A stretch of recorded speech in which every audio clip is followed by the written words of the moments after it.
Hello, guys. This is Morning 2004. I wanted to give my thoughts on the SpongeBob Titans of the Tide demo, since the demo has been out for I think a few weeks now, maybe 2 weeks. I don't know. I haven't really kept track of time. And yeah, so people have been asking me, have you played Titans of the Tide demo? What do you if you have, what do you think about it? And blah blah blah blah blah. So I'm gonna give my in-depth thought on it, and some things that I like, and some things that I think can be improved on. So without further ado, let's get started. So first off, I should mention that I did play the demo on two platforms. I played it on PC and on PlayStation 5. PS5, ran really smooth for the most part. PS5, the version on PS5 does have a slider, or like a preference to have quality mode and performance mode. Quality is like better graphics at, I believe, what's 30 FPS, and obviously performance mode is 60 FPS. On PC, so for context for my specs, I have the RTX 3060 and an Intel i7 12700. And I was able to run the game at epic settings at 144 FPS. I could have even gone higher than that. My monitor is 240 hertz for context. But 144 was like the perfect all-rounder for me. And I was able to run it at all epic settings. This is PC gameplay that you're seeing here. And it is, well, right now in the video that you're seeing, I'm playing it on high settings. Just to give me some more leverage with the frame rate. But yeah, so it should be noted that I did play it on two platforms, and I'm gonna give my in-depth review on each. So for the PS5 version, I did like it. It was pretty good. There were some noticeable frame rate dips, particularly in the section with it was like later on in the first level on your way to the Krusty Krab, like when you're almost at the Krusty Krab. But for the most part, performance was pretty stable across the board. Um, Visually, it looked really nice on both quality and performance mode. To me, actually, performance mode looked better in my opinion. It may just be because I'm so used to the smoothness, and I would much rather have smooth gameplay over better graphics. But that's just me.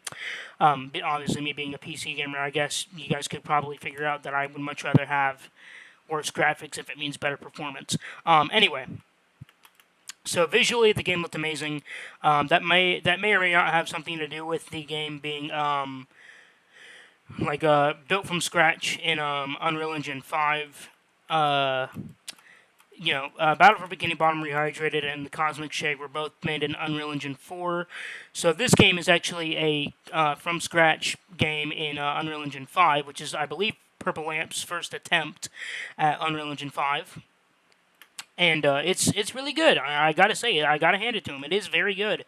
Now for the PC side of things, I will say, obviously, given that it's an Unreal Engine 5 game, and also this is just a demo, so I don't know for sure how things will turn out. There is a little bit of shader compilation stutter, but that's to be expected on PC with a Unreal Engine 5 game because it's compiling shaders on the fly, so it's to be expected.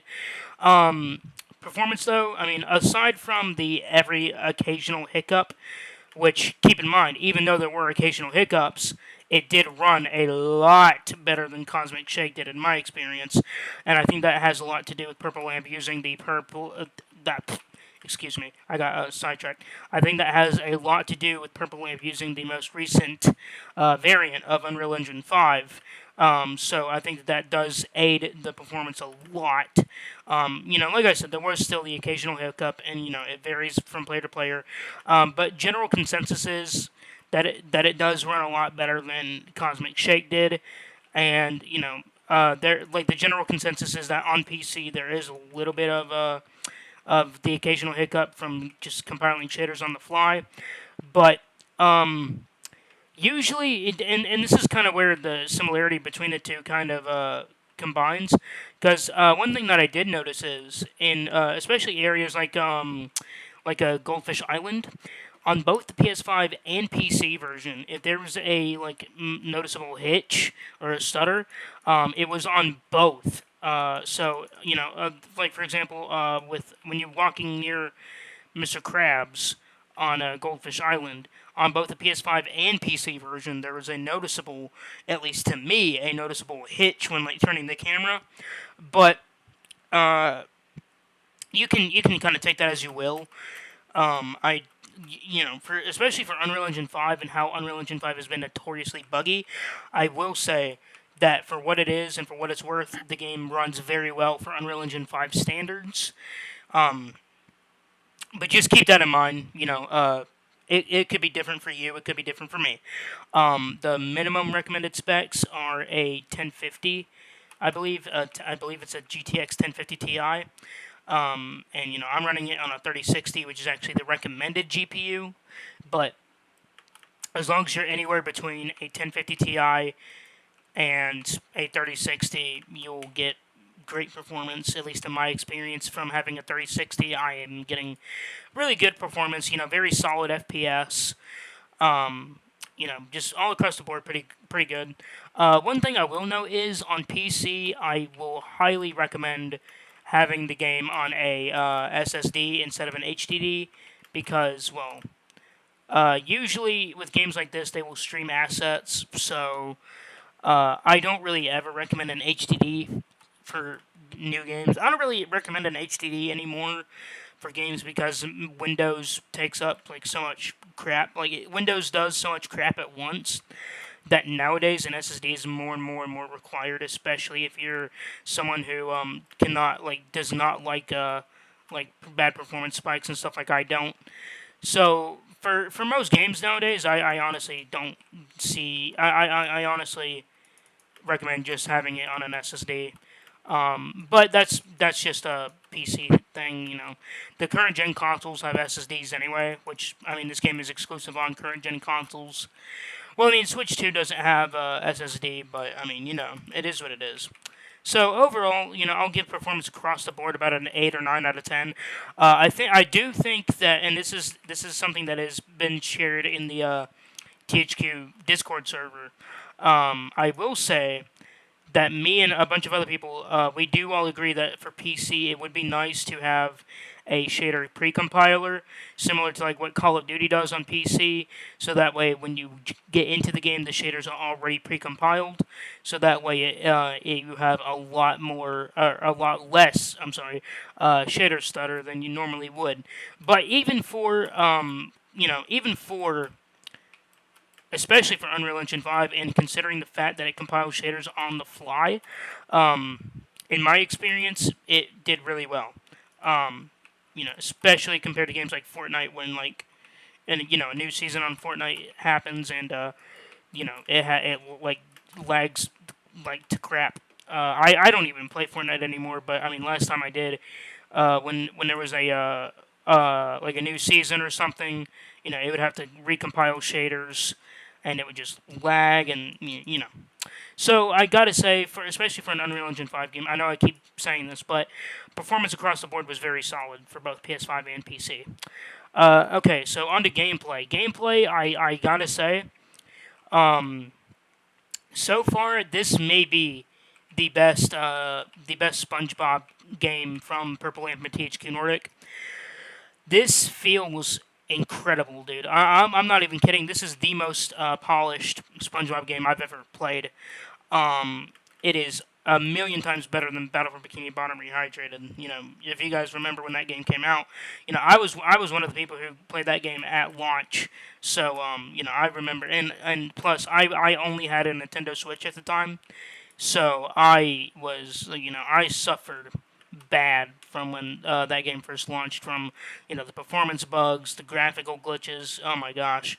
So going from the launch version of Battle for Bikini Bottom Rehydrated, and even just Rehydrated in general, from that to Cosmic Shake was already a big step up.